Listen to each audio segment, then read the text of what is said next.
অসম্ভব। মৃতদের এই পৃথিবীতে থাকতে নেই। তুমি তুমি চলে যাও, চলে যাও, প্লিজ চলে যাও। সবটাই কি ইলুশন, নাকি অন্য জগতের কেউ কখনো হাজির হয়ে যায় চোখের পলকে?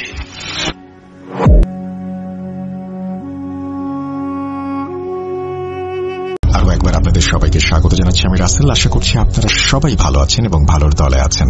আমি কথা বাড়াবো না, সরাসরি চলে যাব আমাদের পরের ঘটনায়। কারণ ঈদের সময় শুধু ঘটনা হবে, ঈদের সময় শুধু ভয় হবে। চলুন শুরু করা যাক। আসসালামু আলাইকুম রাসেল ভাই, আমার নাম নাইমুর রহমান তুর্জয়। আমার বাসা হচ্ছে মুন্সিগঞ্জের শ্রীনগরে। আমি বর্তমানে কম্বোডিয়ান প্রবাসী।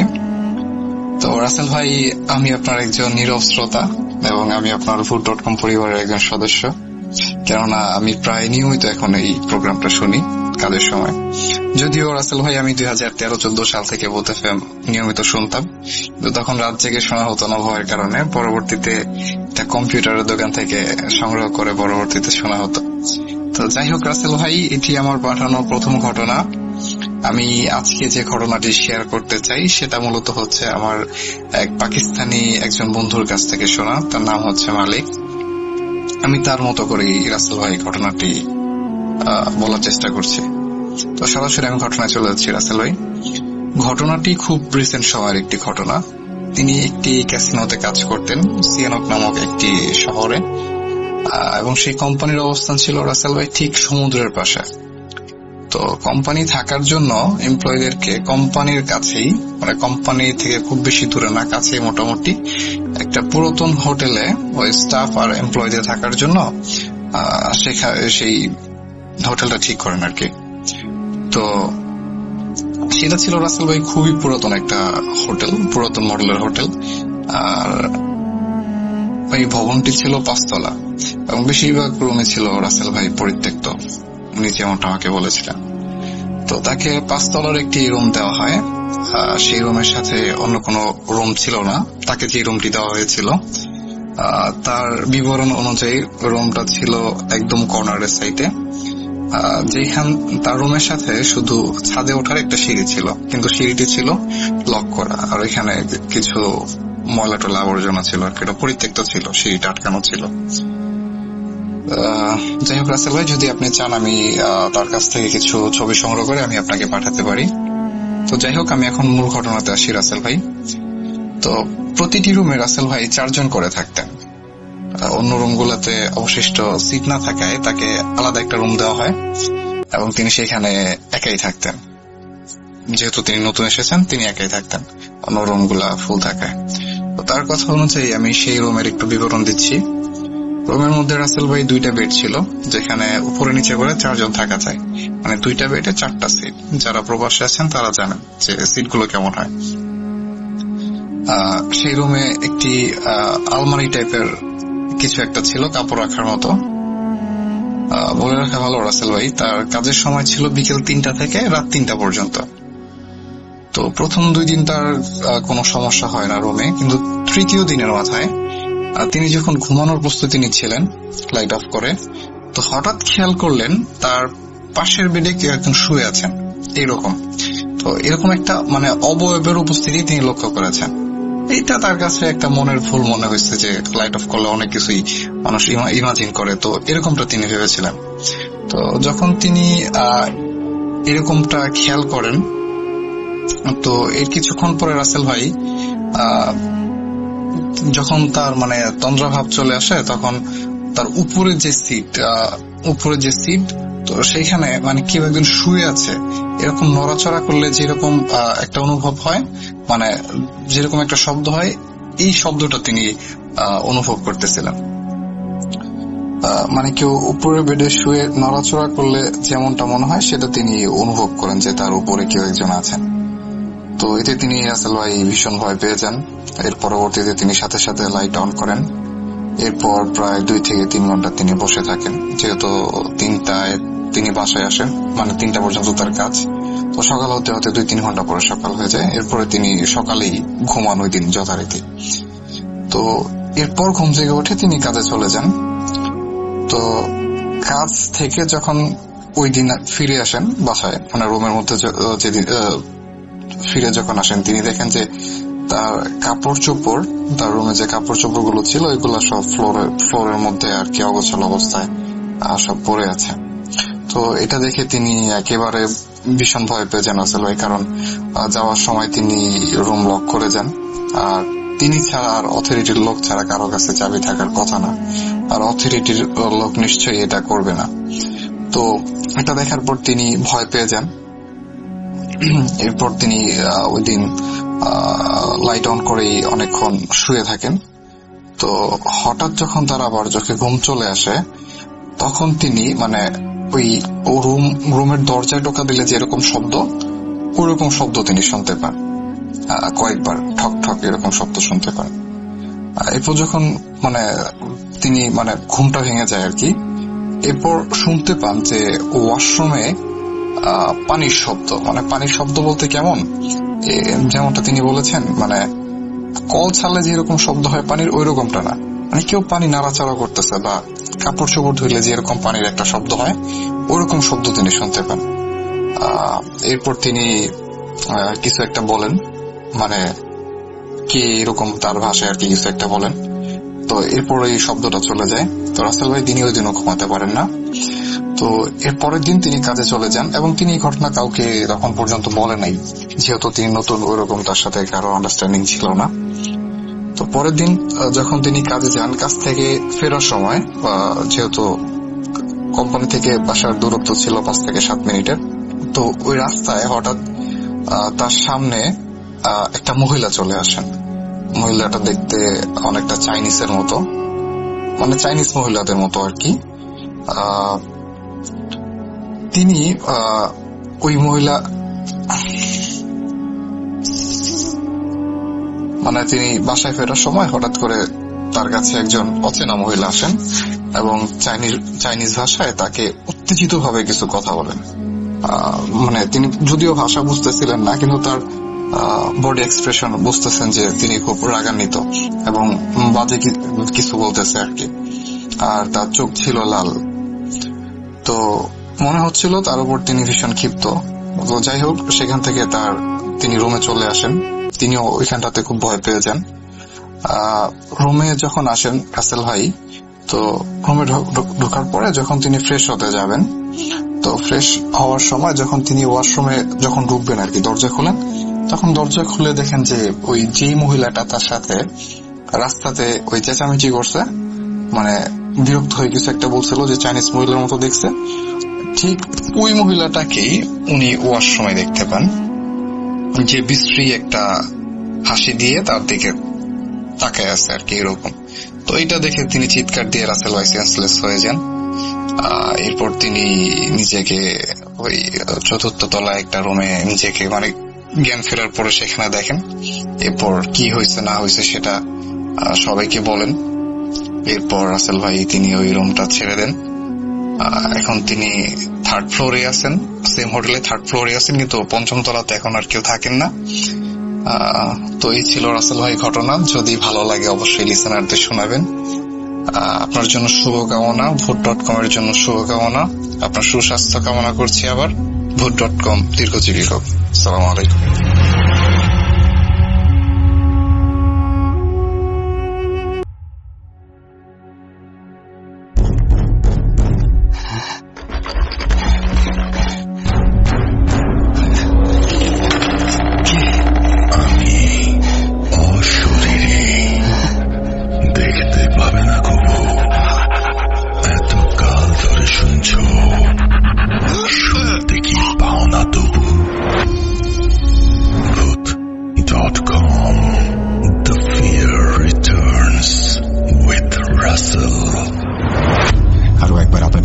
স্বাগত জানাচ্ছি আমি রাসেল। আশা করছি আপনারা সবাই ভালো আছেন এবং ভালোর দলে আছেন।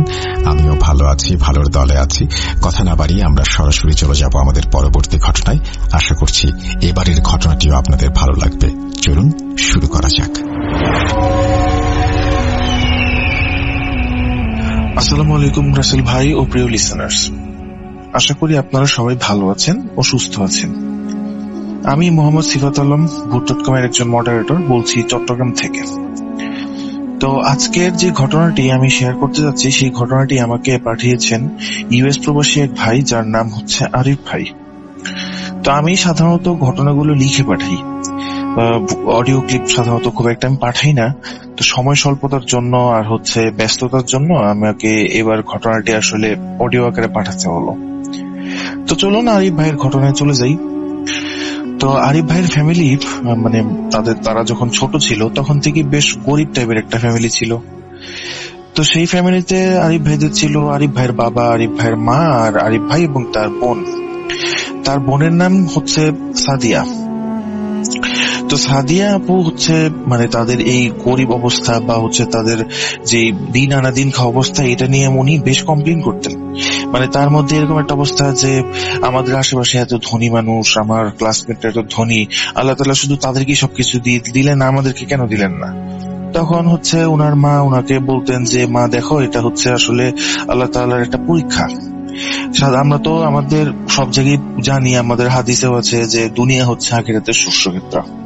তো এগুলা বলে সাদিয়া আপুর মা তাকে বোঝানোর চেষ্টা করতেন, কিন্তু সাদিয়া আপু তারপরেও এগুলোতে বেশ নাখুশ অবস্থায় থাকতেন। ওনার এমন একটা অবস্থা যে উনি এগুলো মেনে নিতে পারেন না। ওনার চাই টাকা পয়সা চাই এমন ভাবে যে উনি খুব দ্রুত কোনো কষ্ট করে ছাড়া এই টাকা পয়সা পাওয়া যাবে আর কি। বাকিরা যেরকম ভালো আছে উনিও সেরকম ভালো থাকার জন্য চেষ্টা করতে থাকেন। তো দেখতে দেখতে ওনারা বড় হয়ে যায়। আরিফ ভাইও লেখাপড়া করতে থাকেন। আরিফ ভাই ছিলেন ছোট, সাদিয়া আপুর থেকে ছোট। তো এক সময় সাদিয়া আপু বড় হয়ে যায় যখন, তখন ওনার জন্য বিয়ের সম্বন্ধ আসতে শুরু করে। তো বিয়ের সম্বন্ধ অনেক দেখা যায়, কিন্তু তাদের পরিবারের অবস্থা ভালো না থাকার জন্য তাদের বিয়ের যে সম্বন্ধগুলো আসে সেগুলো খুব বেশি ভালো আসে না। এমন অবস্থা যে তাদের অবস্থাও দিনমজুর মতো অবস্থা। অনেকে এরকম আসছে যে আপনার ভ্যান চালায়, এরকম অনেকের সম্বন্ধ আসছে, যেগুলো সাদিয়া আপু প্রচন্ড মনক্ষুণ্ণ হন এগুলো নিয়ে, যে আমার জন্য এরকম কেন হচ্ছে, আমার সাথে কেন এরকম হচ্ছে। তো এক সময় তাদের আস্তে আস্তে আস্তে আস্তে অনেকদিন অপেক্ষা করতে করতে একটা সম্পর্ক আসে, যেটা ছেলে একটা সরকারি চাকরি করে, তিনি একটা সরকারি অফিসের পিয়নের পোস্টে থাকে আর কি। তো যত যাই হোক, সরকারি চাকরির তো একটা অবশ্যই নির্দিষ্ট একটা ভ্যালু আছে, যার জন্য এটা তো অন্যদের থেকে অবশ্যই ভালো, অন্যান্য যে সম্বন্ধগুলো এসেছিল সেটা থেকে তো ভালোই ছিল। তো সেই জন্য সাদিয়া আপু রাজি হয়ে যান। আর এছাড়াও এখানে একটা সুবিধা ছিল কি, এই যেহেতু পিয়ন সরকারি চাকরি করতেন, ওনার জন্য কোয়ার্টার ছিল আর রেশনেরও ব্যবস্থা ছিল, এগুলোর জন্য সাদিয়া আপু রাজি হয়ে যায়। তো ওনার বিয়ে দেখতে চলে আসে, বিয়ে হয়। বিয়ের পরে উনি চিন্তা করেন যে যাকে এবার অন্তত আমার এই দারিদ্র যেটা ছিল সেটা ঘুচবে, আমি এখন অন্তত আগের থেকে কিছুটা হলো আরামে থাকতে পারবো। কিন্তু বিয়ের পরে উনি যখন ওনার শ্বশুর বাড়িতে যায়, শ্বশুর বাড়িতে তো ওনার বেশি দিন থাকা হয় নাই। উনি ওনার হাজবেন্ড চাকরি করতেন, সেই সুবাদে ওনাকে কোয়ার্টারে থাকতে হয়েছে। তো শ্বশুর বাড়ির অবস্থাও তার খুব একটা যে ভালো ছিল সেটা না। তো তিনি চিন্তা করলেন যে শ্বশুর বাড়ি থেকে বের হয়ে যখন কোয়ার্টারে যাব, তখন হয়তো বা জীবনটা একটু আলাদা হতে পারে। তো তারা যখন কোয়ার্টারে চলে গেল, তখন তিনি খেয়াল করলেন যে তাদের অবস্থা কোনোভাবেই ফিরতেছে না।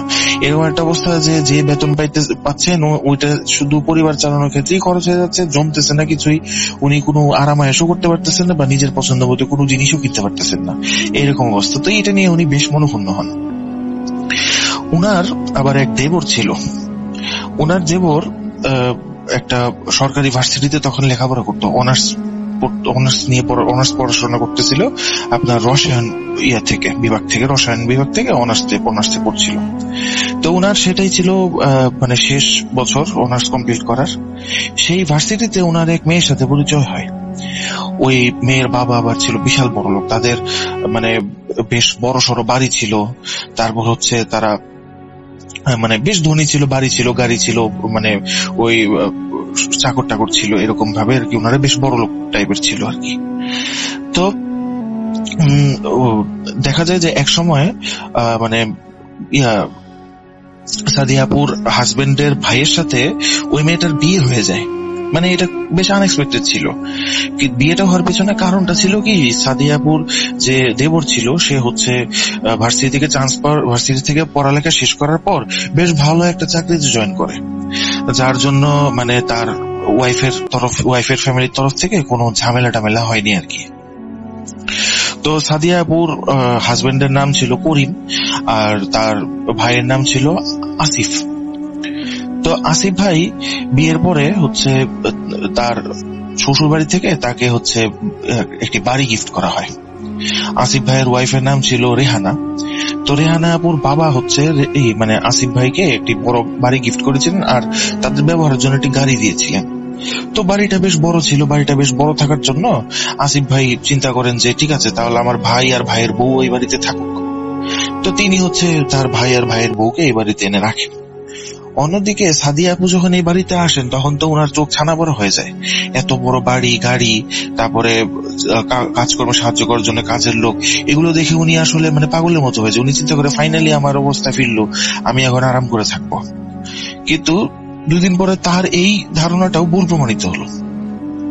এরকম কোনো ব্যাপার ছিল না যে আপনার রেহানা আপু কোনো মানে হিংসা করতো বা রেহানা আপু খারাপ মানুষ ছিলেন না। রেহানা আপু খারাপ মানুষ ছিলেন না, উনি খুব ভালো মানুষ ছিলেন, আর আসিফ ভাইয়াও খুব ভালো মানুষ ছিলেন। তো যখন আপু হচ্ছে আপনার সাদিয়া আপু এই বাড়িতে আসেন তখন দেখেন যে প্রত্যেকটা কাজ করানোর ক্ষেত্রে যে টাকাটার প্রয়োজন হচ্ছে, এই টাকাটা হচ্ছে তার রেহানা আপুর কাছ থেকে চেয়ে নিতে হচ্ছে। মানে এতে উনি বেশ অপমানিত বোধ করতে থাকেন যে না, আমার কেন টাকা চেয়ে নিতে হবে বারবার। বেশ কিছুদিন এই জিনিসটা হওয়ার পরে উনি আসলে এই জিনিসটা ওনার পছন্দ হতে থাকে না।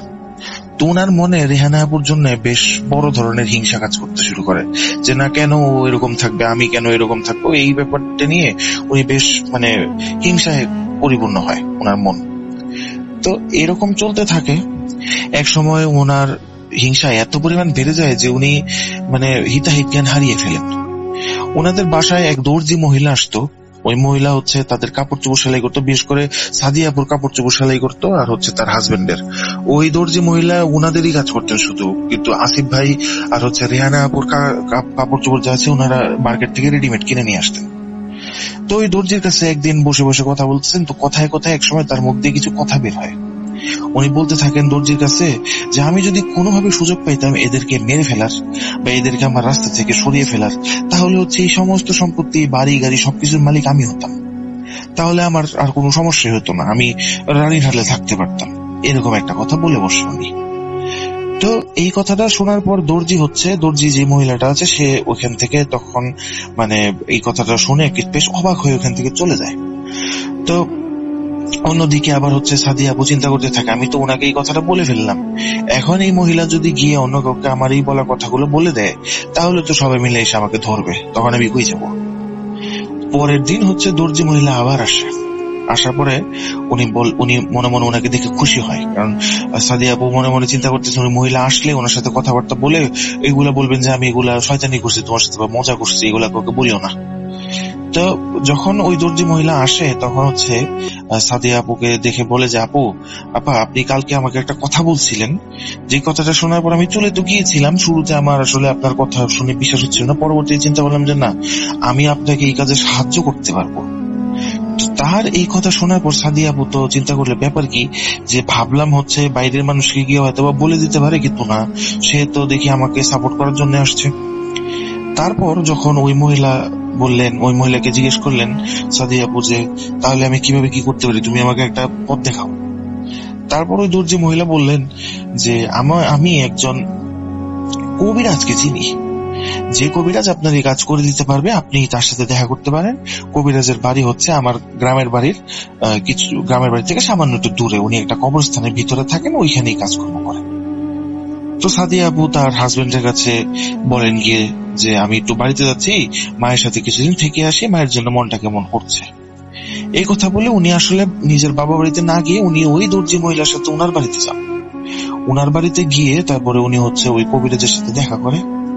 ওই কবিরাজ ওনাকে দেখেই বলে যে আমি জানি তুমি কেন এখানে আসছো, তোমার কাজ হবে, কিন্তু খুব একটা সহজ ভাবে যে হবে সেটা না, তোমাকে এই কাজের জন্য কিছু মূল্য দিতে হবে। মূল্য বলতে আবার টাকা পয়সা এরকম কিছু না, টাকা পয়সা তো আমি নিবই, হালকা পাতলা নিবই, কিন্তু তোমার নিজেরও কিছু মূল্য দিতে হবে সেটার জন্য, নিজের থেকে। তখন আপুকে জিজ্ঞেস করলো যে তুমি কি এই মূল্যগুলো দেওয়ার জন্য বা যে সামনে যে কঠিন রাস্তায় চলতে হবে সেটার জন্য কি তুমি মানে প্রস্তুত আছো কিনা। তারপরে যখন আপু বললেন যে না, আমার কোনো সমস্যা নেই, আপনি যেরকম হয় সেরকম ভাবে আমাকে দেন, আমি আমার মতো করে ম্যানেজ করে নেবো সেটা। তারপর কবিরাজ বললেন তোমাকে আমি একটা আমল দিব, এই আমলটা তোমাকে 7 দিন করতে হবে। এই 7 দিন তোমাকে আমলটা এমন ভাবে করতে হবে, একটা নির্দিষ্ট ঘরে তোমাকে থাকতে হবে, ওই ঘর থেকে তুমি কোনোভাবেই বের হতে পারবে না। তোমার যাবতীয় কাজকর্ম যেমন খাওয়া দাওয়া, তারপরে হচ্ছে তোমার প্রকৃতির ডাকে সাড়া দেওয়া, সবকিছু তোমার ওই ঘরের মধ্যেই করতে হবে। ওই ঘর থেকে তুমি বের হওয়া মানে তোমার আমল নষ্ট হয়ে যাওয়া। প্রথম 6 দিন তোমাকে এইভাবেই আমল করতে হবে এবং লাস্টের দিন তোমাকে এই আমলটাই করতে হবে একটা কবরস্থানে, নতুন একটা কবরে শুয়ে। এই কথা শুনে তো আপু বেশ বিচলিত হয়ে যান যে আমি এই কাজগুলো কিভাবে করবো। 6 দিন না হয় বাসার ভিতরে করা, একটা রুমের ভিতরে করা, সেটা না হয় আমি করতেই পারলাম, কিন্তু একটা কবরস্থানে মানে হওয়া নতুন কবর, ওটার ভিতরে শুয়ে আমি এই কাজটা কিভাবে করবো। এই চিন্তা করতে করতে আপু তারপরেও রাজি হয়ে যায়, কারণ তার সামনে শুধু একটা জিনিসই চোখে ভাসছে যে না, এই সম্পত্তি সব আমার হবে, মানে তার এই চিন্তা ছাড়া কোনো চিন্তা নেই। তো উনি কবিরাজের কথা রাজি হয়, কবিরাজ তাকে আমলটা দেয়। দেওয়ার পর এই আমলটা উনি চিন্তা করেন যে আমি দর্জি মহিলার বাসাতেই আমলটা করব। যেহেতু 1 সপ্তাহ আমি তোমার হাজবেন্ডকে 10 দিনের কথা বলেই আসছি, তাহলে আমি 1 সপ্তাহ থাকি এখানে, আমার আমলটা আমি কমপ্লিট করি। তো প্রথম 6 দিন ওনার আমলটা উনি কমপ্লিট করেন। রুমের ভেতরে হচ্ছে পর্যাপ্ত পরিমাণ খাবার, তারপর হচ্ছে প্রকৃতিটাকে সাড়া দেওয়ার জন্য যাবতীয় ব্যবস্থা সব করে উনি ওইখানে আমল করা শুরু করে। উনি যখন আমল করতেছিল তখন ওনাকে বারবার ওনার আশপাশ দিয়ে কেউ না কেউ বলতেছিল যে এই আমলটা কইরো না, এরকম কিছু করো না, মানে সবাইকে কে জানি ওনাকে বাধা দেওয়ার চেষ্টা করতেছে। কবিরাজ ওনাকে বলে দিছিল যে আমল করার সময় কেউ না কেউ তোমাকে হালকা পাতলা বাধা দেওয়ার চেষ্টা করবে, কইরো না করো না এই টাইপের কথাবার্তা বলবে, কিন্তু কোনো সমস্যা নেই, এটা তারাই বলবে যারা হচ্ছে এই আমল করার কারণে পরবর্তীতে তোমার দাসে পরিণত হবে। তারা চায় না যে তারা তোমার দাসে পরিণত হোক, এই জন্য তোমাকে আটকানোর চেষ্টা করবে। ভয়ের কোনো কারণ নাই, ঘর থেকে যদি বের হও তাহলে হচ্ছে ক্ষতির সম্ভাবনা আছে, কিন্তু ঘর থেকে বের না হলে ক্ষতির সম্ভাবনা নেই, তাই ঘরে বসেই 6 দিন এই আমল করতে হবে। তো উনি একে একে 6 দিন আমলগুলো করে এবং এই সমস্যা যেগুলো কবিরাজ বলছিল এগুলো তার সাথে নিয়মিত মোটামুটি হয়েছে। এরপরে লাস্ট আমল যেটা ছিল, লাস্ট দিন মানে 7ম দিন কবরস্থানে শুয়ে আমল করা, এইটা উনি যখন কবরস্থানে শুয়েছে উনি ওই দর্জি মহিলাকে বলছে আমি যতক্ষণ কবরস্থানে শুয়ে থাকবো তুমি এই কবরের সামনে থেকে নড়তে পারবা না, তোমাকে এখানেই থাকতে হবে, তোমাকে আমি এটার জন্য টাকা দিব। তো এই মহিলা যখন হচ্ছে রাজি হয়ে যায় তখন টাকার কথা শুনে তারপরে ওই আমলটা আপু খুব কষ্ট করে 1 দিনের মতো কমপ্লিট করে। উনি যে কবরের ভিতরে ঢুকছিলেন ওই কবরটা ছিল মানে বেশ কয়েক মাসের পুরানো আর কি, নতুনই বলা চলে, কারণ কয়েক মাস পুরানো কবর তো আর পুরান হয় না। তো ওই কবরটার ভিতরে এত বাজে গন্ধ ছিল, মানে লাশ পচার এত বাজে গন্ধ ছিল যে উনাকে যখন সকালবেলা দর্জি মহিলা উঠাইতে যায় তখন দেখে যে উনি অজ্ঞান হয়ে পড়ে আছে। এরপর ওনাকে উঠানো হয় কষ্ট করে, ওনার আমল সম্পন্ন হয়। ওনার আমল সম্পন্ন হওয়ার পরে উনি আবার কবিরাজের কাছে গিয়ে বলেন যে আমার তো আমল সম্পন্ন করছি, এখন কি? তখন কবিরাজ বলে এখন বাড়ি যাও, বাড়ি গিয়ে নাকে তেল দিয়ে ঘুমো। তখন উনি বললেন যে এইটা কি ধরনের কথা, আমি তো আমল করছি আমার মনের ইচ্ছা পূরণ করার জন্য, তাহলে আমি নাকে তেল দিয়ে ঘুমাবো মানে কি? তখন কবিরাজ বলতেছে তুমি যাও নাকে তেল দিয়ে ঘুমো, বাকি সব তুমি নিজেই বুঝতে পারবা। তো উনি বাড়িতে যাই খুব টায়ার্ড অবস্থায়, বাড়িতে গিয়ে গোসল টোসল করে তারপর হচ্ছে ঘুম দেয়। ঘুমের মধ্যে উনি স্বপ্ন দেখেন যে কেউ তাকে বলতেছে আপনার হুকুম কি? তখন উনি বলছে যে আমার হুকুম মানে আপনি কে? এগুলো বলে বলে উনি আর কি ওই স্বপ্নটাকে তেমন একটা পাত্তা দেন নাই। কিন্তু যখন 3-4 দিন এই স্বপ্ন উনি দেখলেন তখন উনি বুঝতে পারলেন এটা হয়তো আমার আমলের ফল। তো উনি 4র্থ দিন বা 5ম দিন হচ্ছে ওই স্বপ্নের মধ্যে কেউ এসে যখন বললো যে তোমার হুকুম কি, তখন উনি বললেন যে আমার হুকুম হচ্ছে আমার দেবর আসিফ আর হচ্ছে আমার হচ্ছে আসিফের বউ রেহানা, এদেরকে ধীরে ধীরে জাদুর মাধ্যমে বা কালো জাদু বা যে কোনো উপায়ে এদেরকে ধীরে ধীরে দুনিয়া থেকে বিদায় করে দিতে হবে। তো তখন তার সামনে যে অবয়বটা ছিল স্বপ্নের মধ্যে এসে বলতো যে হুকুম কি, তখন উনি ওই অবয়বটা বলল যে এটার জন্য তো তোমাকেই কাজ করতে হবে, তোমাকে হচ্ছে একটা পানি দিব, ওই পানিটা হচ্ছে তুমি আগামীকালকে তোমার বাসার নিচে যে ওই বাগান আছে ওই বাগানের যে বালতি আছে, যে বালতিতে বাগানের গাছে পানি দাও, ওই বালতির মধ্যে পানিটা পাবা এবং ওই পানির মধ্যে রক্ত মিশ্রিত অবস্থায় থাকবে, ওটা লাল পানি থাকবে। কিসের রক্ত সেটা তোমাকে বলা যাবে না, কিন্তু ওই পানি তোমাকে নিয়ে আসতে হবে। ওই পানি নিয়ে এসে তোমার ওই দেবর আর হচ্ছে তোমার দেবরানীর যে জামা কাপড় আছে এই জামা কাপড় ওই পানির মধ্যে ধুইতে হবে, ধুইয়া ওই জামা কাপড় ওদেরকে পরাইতে হবে। তো আপু তো মহা খুশি, উনি ঘুম থেকে উঠে পড়লো স্বপ্ন দেখার পরে। উনি চিন্তা করতে থাকলেন যে স্বপ্ন তো দেখলাম, এখন এটা যদি সত্যি না হয় তাহলে তো বিপদ হয়ে যাবে। তো আর আমি কবিরাজকে গিয়ে ধরবো, ওনাকে মানে আমার কাছ থেকে টাকা নিচ্ছে, আমাকে আমল দিচ্ছে, কাজ ছিল না, আমি ওনাকে মানে দেখে নিব, এই ধরনের চিন্তা ভাবনা করলো। ওই দিনই বিকালবেলা উনি যখন মানে ওই বাগানে গেল, তখন দেখে যে এক বালতি পানি, ওইটার মধ্যে ওইটার রং আবার লাল, মানে পানির ভিতরে রক্ত মিশ্রিত। তো উনি বুঝতে পারলেন যে না, উনি স্বপ্নে যেটা দেখছেন সেটা সত্যি। তো উনি ওই পানি নিয়ে আসলেন। পানি নিয়ে এসে হচ্ছে সাদিয়া আপু, তখন রেহানা আপুর কিছু জামা নিলেন, আর হচ্ছে আসিফ ভাই কিছু জামা নিয়ে ওইটার মধ্যে ধুইলেন। ধোয়ার পরে ওই জামা শুকাইলেন। শুকানোর পরে 2-3 দিন পরে ওই জামা ওনাদেরকে পরতে দিলেন। ওনাদেরকে পরতে দিলেন এমন ভাবে যে হচ্ছে এই জামাগুলো উনি কোন একটা স্পেশাল জায়গায় যাবে বা ওনার শ্বশুর বাড়িতে যাবে, গিয়ে তাই হচ্ছে নতুন জামা কাপড় পরিধান করে যেতে হবে। এই জন্য উনি হচ্ছে জামা কাপড় গুলো ওনাদেরকে দেন পরার জন্য। তো ওনারাও জামা কাপড় পরে।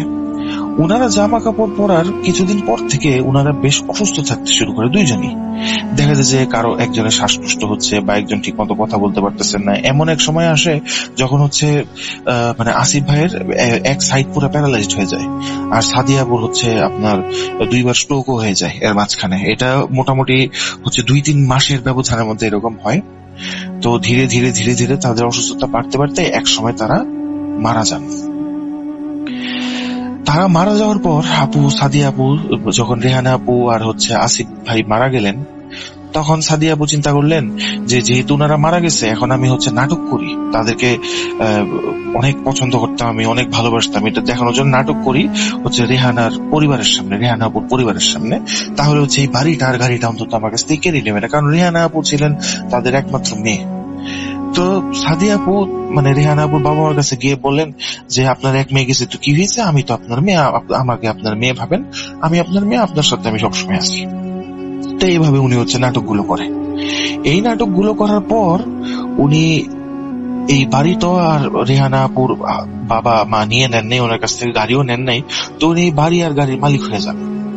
তো বাড়ি আর গাড়ির মালিক হওয়ার পরে ওনার কাছে একটা জিনিস এখনো পছন্দ হচ্ছে না, সেটা হচ্ছে কি ওনার যে টাকাটা দরকার সেই টাকাটা তো ওনার কাছে আসতেছে না। রেহানা আপুর বাবা মা ওনাকে তো টাকা দিতেন, এই টাকা তো আর সাদিয়া আপুকে দিবে না, দিতেনও না যথারীতি। তো সাদিয়া আপু চিন্তা করেন যে এখন আমার তো সবকিছুই আছে, কিন্তু আমার তো কোনো টাকা নাই, টাকা ছাড়া আমি আরাম কিভাবে করবো, বাড়িতে থাকার চলাফেরা করাই তো এক কথা না, তো টাকা ছাড়া তো আর আরাম করা যায় না। তো এরপর উনি চিন্তা করলেন কি উনি ওই কবিরাজের কাছে আবার যাবেন। তো কবিরাজের কাছে গেলেন, গিয়ে বললেন যে আমি এমন একটা আমল শিখতে চাই এখন, যেটার মাধ্যমে আমি কালো জাদু করতে পারবো মানুষের উপরে, এই কালো জাদু করার মাধ্যমে আমি টাকা ইনকাম করবো। তো কবিরাজ তখন ওনার কথা শুনে বলেন যে এটা তো তুমি এমন একটা কথা বলছো যেটা খুব ডেঞ্জারাস একটা কথা, এর মাধ্যমে তুমি যদি কাজ করো তোমাকে আমি আমল তো দিতে পারবো, কিন্তু তোমার লাইফ রিস্ক হয়ে যাবে এতে আমলটা কমপ্লিট করতে গিয়ে। তুমি যদি সবকিছু ঠিকঠাক মতো করতে পারো তাহলে আমার তো সমস্যা নাই, করো, কিন্তু তোমাকে ঠিকঠাক মতো করতে হবে, নাহলে তোমার জীবন যাবে। এটা হইতেছে একদম মানে পাথরের মতো সত্যি কথা, জীবন যাবেই যদি ঠিক মতো করতে না পারো। তো সাদিয়া আপু বলেন যে না আমি পারবো। তখন উনি সাদিয়া আপুকে 45 দিনের একটা আমল দেন। উনি কবিরাজ বলে দেন যে এই 45 দিন তোমাকে আগের মতো আমল করতে হবে, কিন্তু এবার কোনো রুম তুমি পুরোটা নিতে পারবে না, রুমের মধ্যে একটা সার্কেল করতে হবে। তোমাকে আমি কিছু গুঁড়া দিচ্ছি, এই গুঁড়া দিয়ে তুমি রুমের মধ্যে একটা সার্কেল করবা। এই সার্কেলের বাইরে তুমি 45 দিন পর্যন্ত কিছুতেই বের হতে পারবে না। এর মধ্যে তোমার অনেক সমস্যা হবে, অনেক কিছু দেখবা, অনেক কিছু শুনবা, কিন্তু তুমি এই সার্কেল থেকে বেরোতে পারবে না। তুমি রুমের দরজা লক করবা, ভিতরে সার্কেল করবা, বৃত্ত করবা, বৃত্ত করার পরে বৃত্তের মাঝখানে বসবা, তোমার খাওয়া দাওয়া বাকি যাবতীয় যা কিছু আছে সবকিছু ওটার ভিতরে হবে। তো সাদিয়া আপু কবিরাজের কথা মতো আবার সেই ইয়ার কাছে মানে দর্জি মহিলার বাড়িতে কাজটা করার সিদ্ধান্ত নেন। তো উনি ওনার হাজবেন্ডকে বলেন যে বাহানা দিয়ে দেন যে আমি বাবা মা আমার অসুস্থ, তো আমি হচ্ছে ওনাদের কাছে 1-1.5 মাস থেকে আসি। তো ওনার হাজবেন্ড বলেন যে আচ্ছা ঠিক আছে থেকে আসো, অসুবিধা নেই। উনি নিজেই আবার ওনাকে সাদিয়া আপুকে মানে ওনার হাজবেন্ড সাদিয়া আপুর বাবার বাড়িতে রেখে যান। তো সাদিয়া আপু বাবার বাড়িতে 2 দিন থাকার পর ওই দর্জি মহিলার ওখানে চলে যায়। ওই দর্জি মহিলার ওখানে চলে গিয়ে ওনার রুমের মধ্যে একটা রুম নেয়, ওনার বাসার একটা রুম নেয়, ওই রুমের ভিতরে একটা সার্কেল করে কবিরাজের দেয়া গুঁড়াগুলো দিয়ে। সার্কেল করার পর উনি ওনার যাবতীয় প্রয়োজনীয় জিনিসপত্র নিয়ে ওই সার্কেলের ভিতরে বসেন। বসার পর ওনার আমল শুরু করেন। ওনার আমলের মধ্যে উনি এবার বেশ মানে অন্যরকম কিছু জিনিস লক্ষ্য করতে থাকেন। উনি দেখেন যে মাঝে মাঝে ওনার আত্মীয় স্বজন হয়, কখনো ওনার বাবা, কখনো ওনার মা এসে বাইরে থেকে দরজা নক করতেছে, বলতেছে যে দরজা খোলো মা, দরজা খোলো, তোমার বাবা অসুস্থ, তোমার বাবা স্ট্রোক করছে, বা বাবা এসে বলে যে তোমার মা অসুস্থ, তোমার মা মারা গেছে, বা তোমার হাজবেন্ড মারা গেছে, এই ধরনের কথাবার্তা গুলো বলে। তো কবিরাজ আগেই বলে দিয়েছিলেন যে এরকম কিছু হবে, যারা তোমার বসে আসবে এরা কখনোই চাইতেছে না বা কখনোই চাবে না যে তুমি তাদেরকে বশ করো, এই কারণেই এরা এই কাজগুলো করবে। তো উনি এইভাবে আমল কমপ্লিট করতে করতে মোটামুটি 30-35 দিন উনি সাকসেসফুলি আমলটা কমপ্লিট করেন। মাঝখানে এরকম হয়েছে যে কারেন্ট চলে গেছে, বা হচ্ছে নেই, কারেন্ট নেই, বাতি জ্বলতেছে না, বা রুমের যত মোমবাতি ছিল সব নিভে গেছে। এরকম সময় উনি মাঝে মাঝে খেয়াল করতে গিয়ে রুমের মধ্যে প্রচুর শিয়াল, তারপর হচ্ছে হাইনার গর্জন, তারপর হাইনার আওয়াজ আর কি, তারপর দেখা যাচ্ছে বাঘ আর সিংহের গর্জন, মনে হইতেছে বাঘ এবং সিংহ মারামারি করতেছে, একজন একজনকে মনে হয় চিরে টিরে ফেলতেছে, এরকম গর্জন, সাপের হিস হিস সাউন্ড, বহুত ধরনের শব্দ উনি পেতেন। উনি ভয়ও পেতেন, কিন্তু মনে মনে চিন্তা করতেন যে না, এটা আসলে তেমন কিছু না, আমি যতক্ষণ সার্কেলের ভিতরে আছে আমাকে তো আর কেউ কিছু করতে পারবে না। তো ওনাকে বারবার চেষ্টা করে হতো এই সার্কেল থেকে বের করে আনার জন্য, কিন্তু উনি বের হতেন না। তো 35 দিন যখন কেটে গেল তখন উনি হচ্ছে বেশ খুশি যে না, আমার আমল তো প্রায় কমপ্লিট হয়ে গেছে, আমি তো পেরিয়ে ফিরছি, আর মাত্র 10টা দিনই আছে। তো এইভাবে আস্তে আস্তে আরো একটা দিন চলে গেল। একদিন হলো কি, তার হাজবেন্ড মনে হলো যে তার রুমের ভিতরে চলে আসছে, এসে বলতেছে তুমি এইখানে কি করতেছো, তোমার মা মারা গেছে, তোমার বাবা মারা গেছে, অ্যাক্সিডেন্ট করছে, তুমি চলো, এক্ষুনি চলো, তোমার ভাইয়ের অবস্থা ভালো না। তো উনি যখন চিন্তা করেন আমার ভাইয়ের অবস্থা ভালো না, মানে আমার ভাই তো লেখাপড়া করছে, ঠিক মতো লেখাপড়া করে উনি তো ইউএসএ তে থাকে এখন, আমার ভাই আবার দেশে আসলো কবে, বা এসেও থাকতে পারে। উনি কিছুক্ষণের জন্য না বেশ বিচলিত হয়ে যান যে কি বলতেছে এগুলা, মানে উনি তখন খেয়াল আসছিল না এগুলো যেগুলো হইতেই পারে। তারপরে উনি চিন্তা করেন আচ্ছা দরজা তো লাগানো, তাহলে আমার হাজবেন্ড ঘরে কিভাবে এলো, আর আমার হাজবেন্ড এই দর্জির বাড়ি চিনলই বা কিভাবে। তখন উনি এই তার কথা আর কর্ণপাত করে না, উনি নিজের মতো আমল করতে থাকে। তার আমল যেদিন শেষ তার আগের দিন উনি বিদেশে ওনার ভাইকে ফোন করে ওনার ভাইকে সবকিছু জানান। আশিক ভাইকে ফোন দেওয়ার পর যখন উনি সবকিছু জানান, তখন ওনার ভাই এই কথাগুলো শোনার পর বলেন যে বোন তুমি, মানে উনি তো বিস্তারিত সবকিছু বলেন নাই, উনি শুধু বলছেন আমি একটা আমল করতেছি যার মাধ্যমে আমাদের আর কোনো অভাব থাকবে না। তারপর হচ্ছে ওনার ভাই বলে যে তুমি কি এগুলো করতেছো, এগুলো তো কুফরি কাজ করতেছো, তুমি এগুলো থেকে তুমি সরে আসো। তখন আপু বলতেছে যে না, আমি এগুলো থেকে সরে আসবো না, আমি এগুলোই করবো। তো এক পর্যায়ে হয় কি, উনার ভাইয়ের সাথে উনার বেশ ঝগড়া লেগে যায় যে এগুলা উনি করতেছে, উনার ভাই এটা পছন্দ করে না, আবার উনি ওনার ভাইকে বুঝাইতেছেন না এটাই ঠিক ওনার জন্য। তো এরকম ঝগড়া লাগতে লাগতে এক সময় হয় কি, ওনার আর উনি যে আমলে আছেন একটা জায়গায়, ওনার এই জিনিসটা মাথা থেকে মনে হয় কিছুটা সরে যায়। তো ঝগড়ার এক পর্যায়ে উনি হচ্ছে মানে খুব কথা কাটাকাটি বাক বেতনা চলতেছে, এমন সময় উনি উঠে দাঁড়িয়ে, মানুষদের কিছু অভ্যাস আছে না যে ফোনে কথা বলার সময় হেঁটে হেঁটে কথা বলে, সামনে যায় পেছনে আসে, আবার পেছনে যায় সামনে আসে, পায়চারি করে। এইভাবে উনি পায়চারি করতে করতে হঠাৎ ওই সার্কেল থেকে বের হয়ে যান। ওই সার্কেল থেকে উনি বের হওয়ার পরে মনে হয় যে রুমের ভেতরে প্রচন্ড বাঘের গর্জন, তারপর হচ্ছে সিংহের গর্জন, হাইনার শব্দ, সাপের আওয়াজ, হিসির শব্দ, এগুলো সবে ওই রুম পরিপূর্ণ হয়ে যায়। তো ওনার ভাইও ফোনে এই শব্দগুলো কিন্তু শুনছিলেন। তো এক সময় উনি ভীত অবস্থায় ওনার ভাইকে বলেন যে ভাই আজকেই মনে হয় আমার শেষ দিন, কারণ কবিরাজ বলছিল আমি যদি সার্কেল থেকে বের হই তাহলে আমার মৃত্যু হবে। তো ওনার ভাই তো ফোনে কথা বলছেন, একসময় ওনার প্রচন্ড চিৎকারের পর ফোন নিচে পড়ে যায়। ফোন বন্ধ হয় না, কিন্তু কোনো সাউন্ডও শোনা যায় না, মানে এমন একটা অবস্থা যে কোনো সাউন্ড নেই ভিতরে, কিন্তু ফোনের কল ঠিকই চলতেছে। তো এক সময় ওনার ভাই হ্যালো করতে করতে ফোনটা কেটে যায়। ওনার ভাই ইমার্জেন্সি তখনই হচ্ছে ইউএসএ থেকে বাংলাদেশে রওনা দেন। ইমার্জেন্সি রওনা দিলেও তো এটা তো মোটামুটি 3-4 দিন বা 1 সপ্তাহের মধ্যে একটা প্রসেস। তো উনি এরকম সময়ের মধ্যে যতদিন ওনার প্রয়োজন ছিল ততদিন লাগে উনি আসেন। আসার পরে উনি দেখেন ওনার বোন হসপিটালে ভর্তি। তো উনি হসপিটালে গিয়ে দেখেন ওনার বোনের শরীরের প্রায় 40% বা 50% অংশ আগুনে পুড়ে গেছে। তো যখন উনি ওনার বোনকে জিজ্ঞাসা করলেন যে বোন কি হয়েছে, তো ওনার বোন বললো আমি যে বিদ্যুৎ থেকে বের হয়েছি এরপরে বাড়িতে আগুন লাগছে, আগুন লাগার পরে আমি পুড়ে গেছি, আমার মনে হয় না আমি আর বেশি দিন বাঁচবো, আমি জীবনে অনেক অন্যায় করছি, অনেক পাপ করছি, সেগুলো সবকিছুর হিসাব আমি তোমার কাছে দিয়ে গেলাম। আমি জানি আমি জাহান্নামী, তারপরেও আমি যা যা করছি সবকিছু সত্য কথাগুলো তোমার কাছে আমি বলে দিয়ে যেতে চাই, শুধুমাত্র মৃত্যুর আগে আমার মনটা একটু হালকা করতে চাই। এই কথাগুলো বলে উনি শুরু থেকে শেষ পর্যন্ত যা যা করছেন, ওই আসিফ ভাই, রেহানা আপু এদের সাথে যা যা করছেন সবকিছু উনি ওনার ভাইকে বলেন।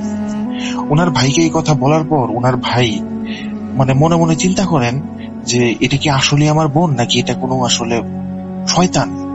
শয়তান ছাড়া তো কেউ এই ধরনের কাজ করতে পারে না। এরপর আর কি 2-3 দিন পর ওনার বোন মারা যান। ওনার বোন মারা যাওয়ার পর এই আশিক ভাই হচ্ছে আবার ইউএসএ তে ব্যাক করেন।